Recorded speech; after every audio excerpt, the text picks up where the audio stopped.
Hello, मेरा नाम श्याम है, फ्रैंचाइज़ डिस्कवरी में आपका स्वागत है।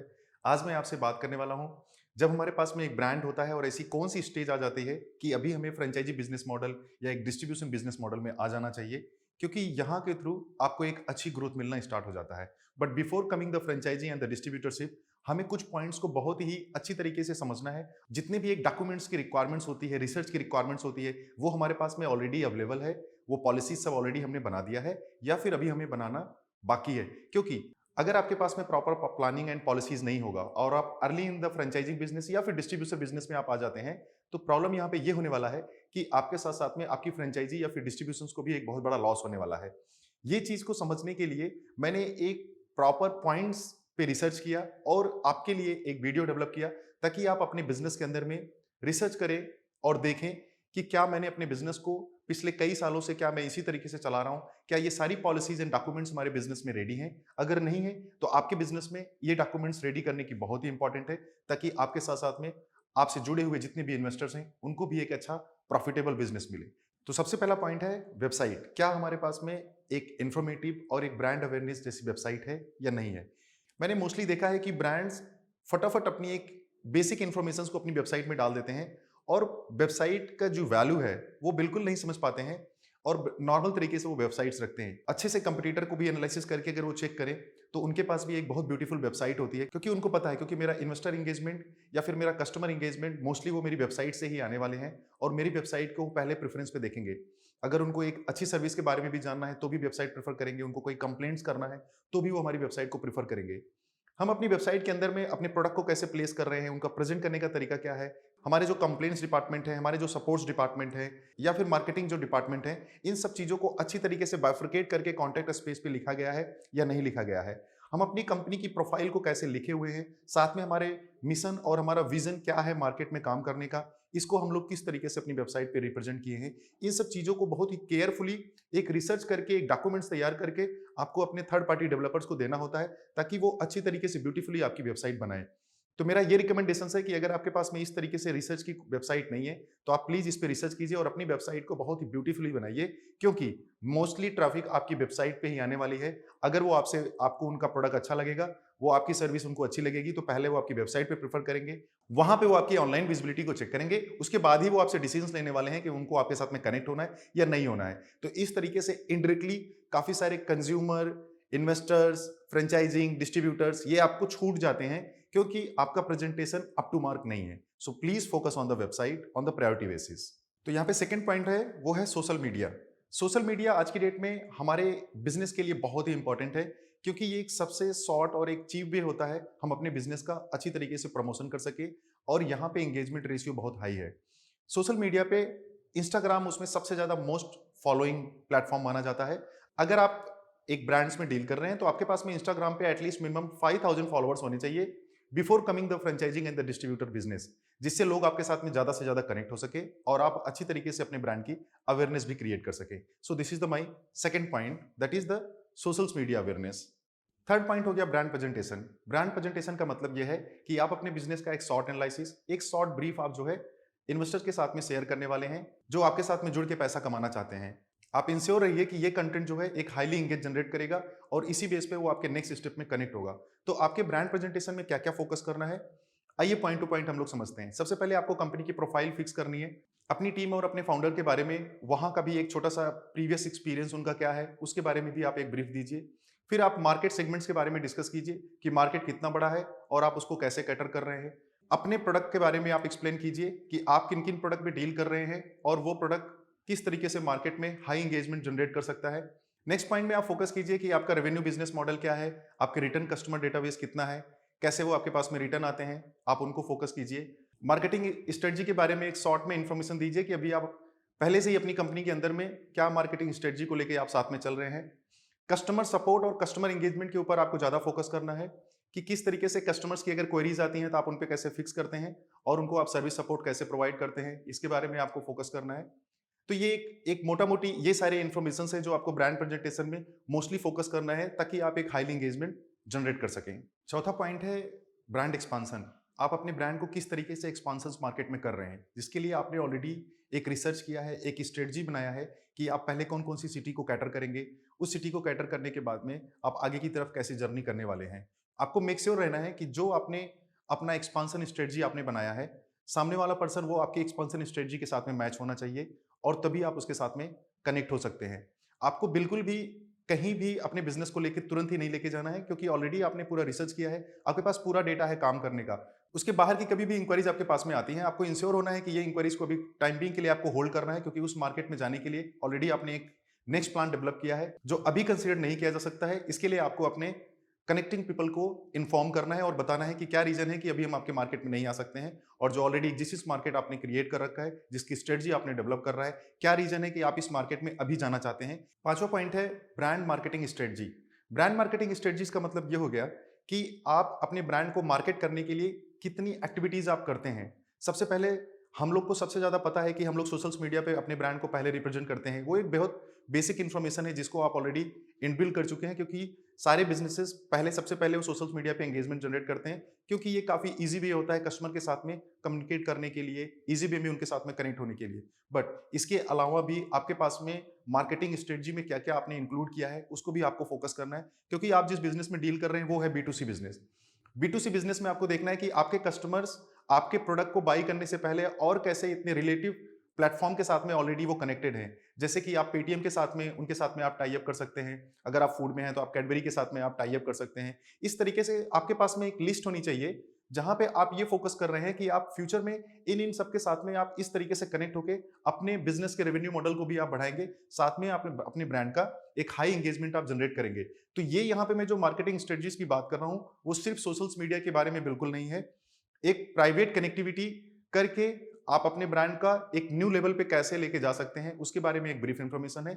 जो आपके साथ में कनेक्ट होते हैं, आपके साथ में जुड़ के बिज़नेस करना चाहते हैं, आप उनको ये बता सकते हैं कि ये तरीके से हमारी मार्केटिंग स्ट्रेटजीज़ है, जो हम आपके शहर में आएँगे, तो ये तरीके की एक्टिविटीज़ को हम लोग प्रोसेस करने वाले हैं, और ऑलरेडी इतनी सारी एक्जिस्टिंग स्ट्रेटजी हमारी इंप्लीमेंट हो चुकी है। तो ये मेरे नेक्स्ट 1 ईयर का डेवलपमेंट प्लान है, जिसको हम लोग बोलते हैं मार्केटिंग स्ट्रेटजी।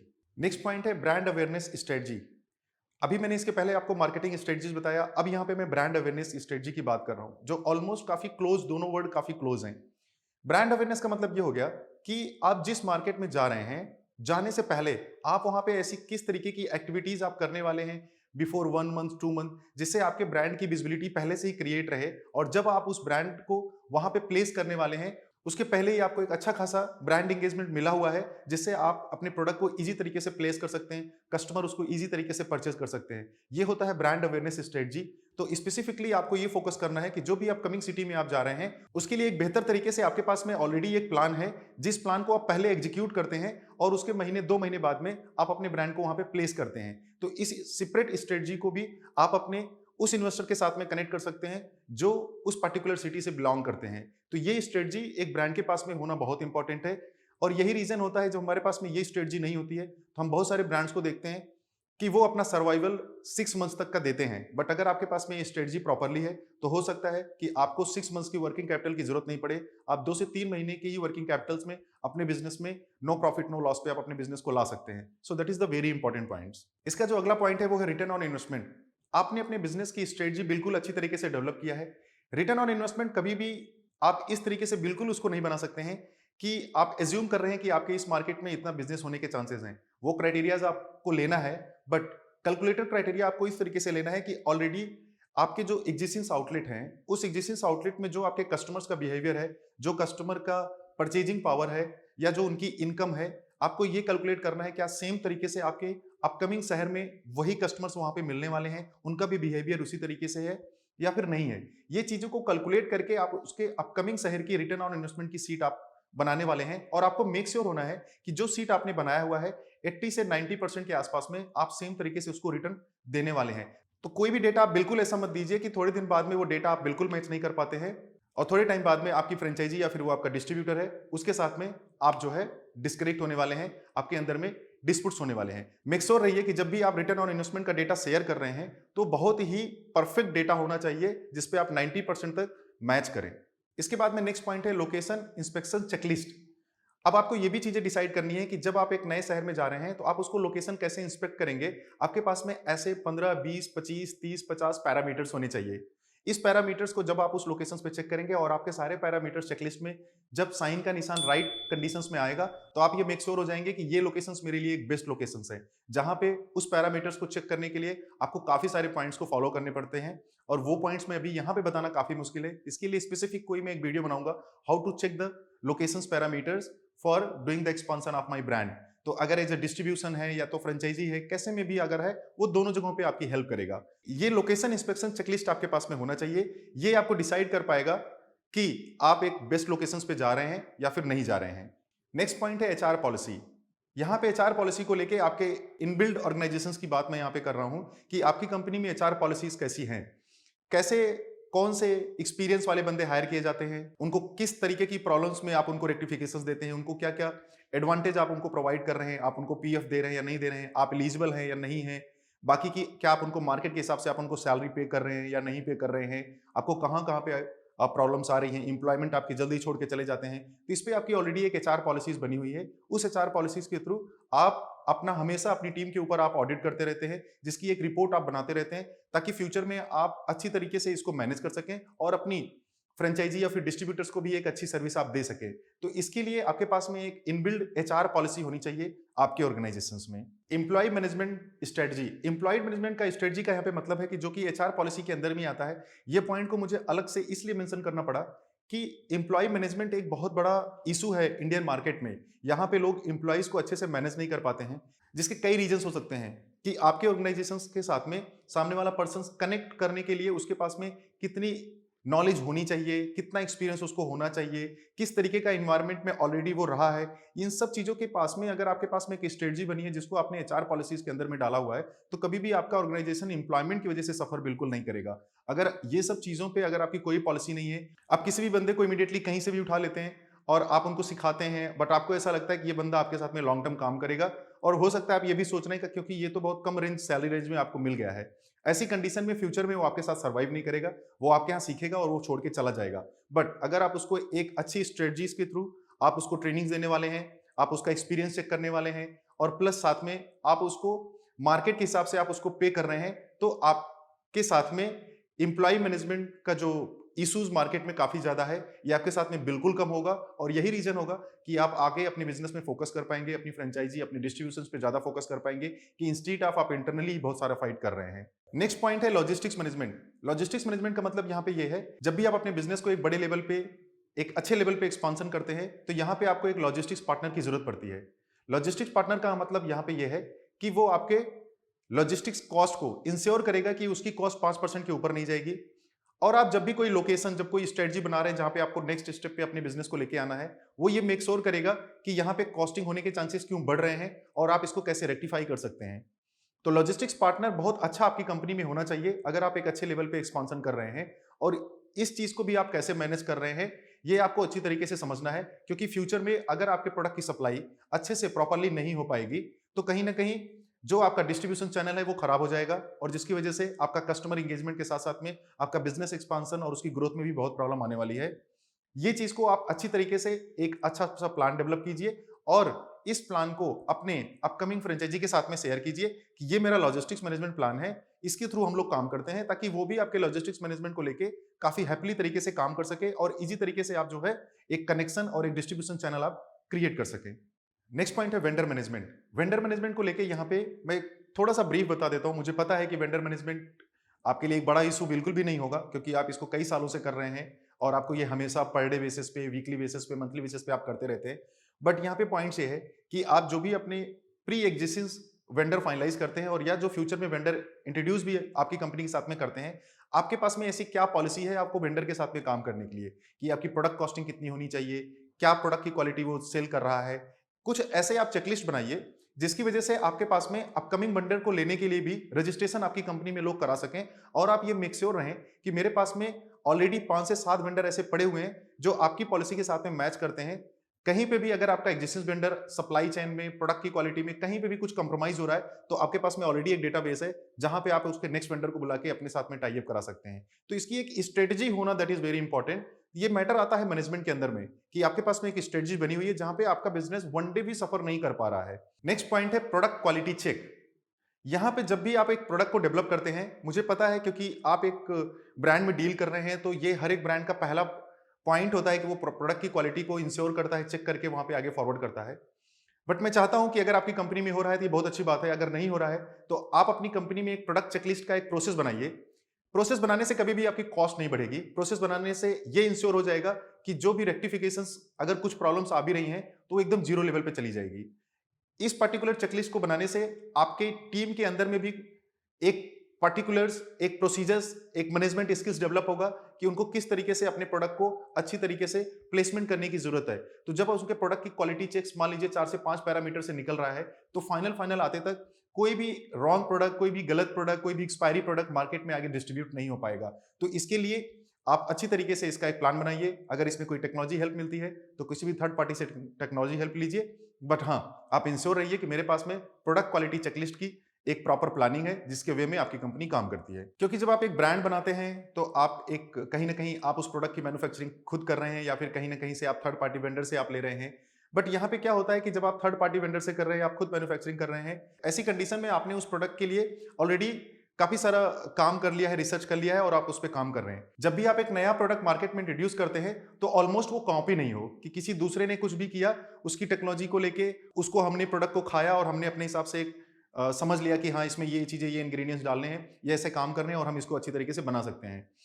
आप उस पर्टिकुलर ब्रांड का जिसका भी आप टेस्टिंग कर रहे हैं उसके हिसाब से आप क्वालिटी नहीं दे पाएंगे, क्योंकि उसने अपना रिसर्च और अपनी चीजों को बहुत ही अच्छी तरीके से इन्हांस किया है। अगर आपके पास भी ऐसी कोई टीम है जो अच्छी तरीके से हमेशा, जिसका काम ही है रिसर्च एंड प्रोडक्ट के ऊपर काम करते रहना, ऐसी कंडीशंस में जब भी नया प्रोडक्ट आप इंट्रोड्यूस करेंगे तो वो मार्केट में काफी हैवी अवेयरनेस भी क्रिएट करेगा। और आप साल में 4 से 5 ही प्रोडक्ट इंट्रोड्यूस कीजिए, बट वो बेस्ट क्वालिटी में आप प्रोडक्ट इंट्रोड्यूस कीजिए। एवरी मंथ आपको नए-नए प्रोडक्ट करने की जरूरत नहीं है। आप पूरे साल में 2 भी नया प्रोडक्ट इंट्रोड्यूस करते हैं, वो भी बहुत अच्छी बात है, बट मेक श्योर रहिए कि ये मार्केट में मेरे रेवेन्यू के साथ-साथ में मेरे ब्रांड की एंगेजमेंट भी बढ़ाने वाला है। उसके बाद में नेक्स्ट पॉइंट है रेवेन्यू बिजनेस मॉडल। आप अपने बिजनेस को पैसा कैसे कमाते हैं? आप वहां से रेवेन्यू कैसे जनरेट करते हैं? कितने तरीके से आप पैसा कमा सकते हैं? आप प्रोडक्ट को सेल करके पैसा कमा सकते हैं, डिस्ट्रीब्यूशन चैनल बना के आप पैसा कमा सकते हैं, फ्रेंचाइजी डेवलपमेंट करके बना सकते हैं। आपके बिजनेस में कितने रेवेन्यू मॉडल बन सकते हैं? और थोड़ा बहुत टेक्नोलॉजी या फिर किसी भी चीज पे काम करके आप रेवेन्यू को और अच्छी तरीके से बढ़ा सकते हैं। नेक्स्ट पॉइंट है फिक्स वर्किंग कैपिटल। इसके ऊपर एकदम इंश्योर रहिए कि जो भी आपके साथ में जुड़ने वाला है उसको कितने वर्किंग कैपिटल की नीड है। आप पहले से उनको इन्फॉर्म करके रखिए और उनको ये भी बताइए क्यों इतना वर्किंग कैपिटल लगने वाला है। इतनी सारी और अच्छी ब्यूटीफुल सर्विस देने के बावजूद भी आपको एक वर्किंग कैपिटल की नीड पड़ती है, बट साथ में आपको ये भी एक्सप्लेन करना है कि ऐसा क्यों जरूरत पड़ता है।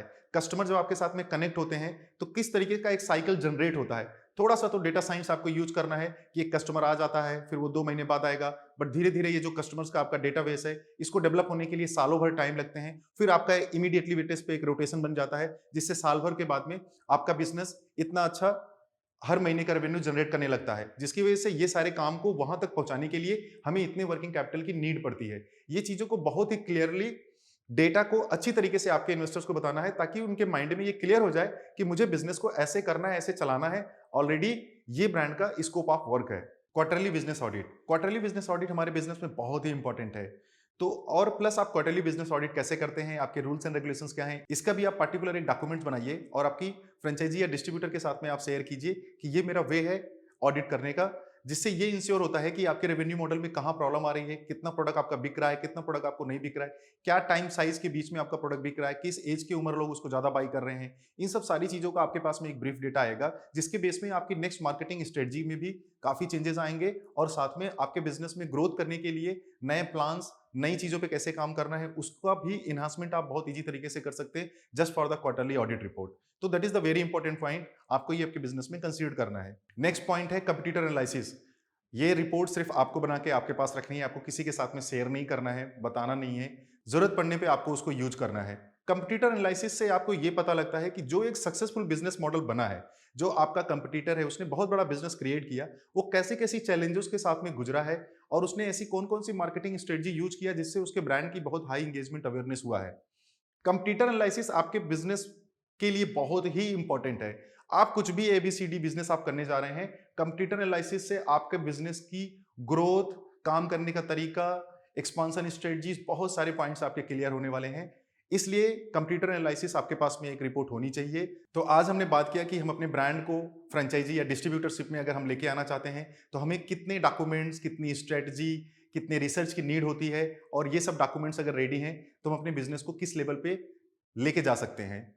तो आई होप सो कि मैंने जितना भी इन्फॉर्मेशन, जितना कंटेंट आपके साथ में शेयर किया है, ये आपको काफ़ी अच्छा लगा है और आप अपने बिज़नेस में ये सारे पॉइंट्स को इंक्लूड करेंगे और उस पे एक डॉक्यूमेंट्स बनाएँगे, ताकि आप किसी भी तरीके का फेलियर नहीं देखें और आपके साथ-साथ में जो आपके साथ में लोग जो आपके साथ में जुड़ के इन्वेस्टमेंट कर रहे हैं, उनको भी उनके बिज़नेस में बहुत ही अच्छा प्रॉफिट मिले। आज के लिए इतना ही। नमस्कार। जय हिंद।